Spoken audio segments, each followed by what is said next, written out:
all around me. Like, there were small speakers about the size of my palm,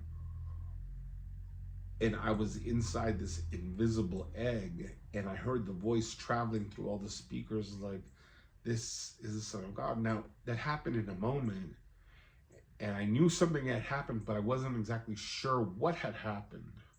So as I stopped to think, what was that? This guy who had been sitting down turned around to look at me with his hand stretched out, and he said,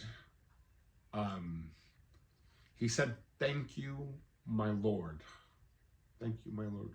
Nobody in my whole life has called me Lord. Thank you, my Lord." And the combination of hearing the voice and him addressing me as Lord confused me to the point where I just wanted out. And I gave him the money that I had, the $3 bills that I had. And I turned back around and I went to the car, and my friend said, "What did he say? What did he say?" And I said, "He said, 'Thank you, my Lord.'" And he looked at me and he said, What homeless man speaks like that?" And we both stood there, we were quiet.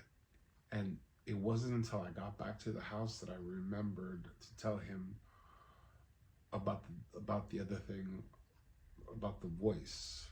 I believe that the voice was the voice of God.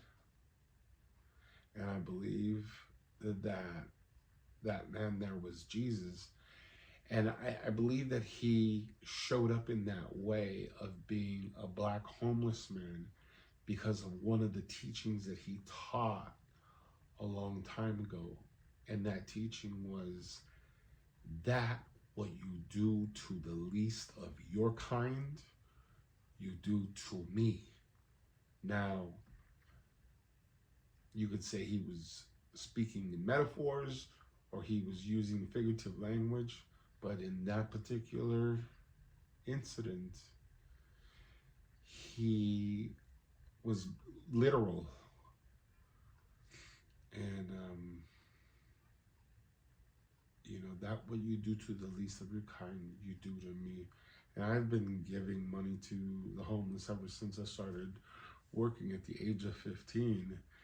And I did that because one of my friends who had influence over me, he used to do that.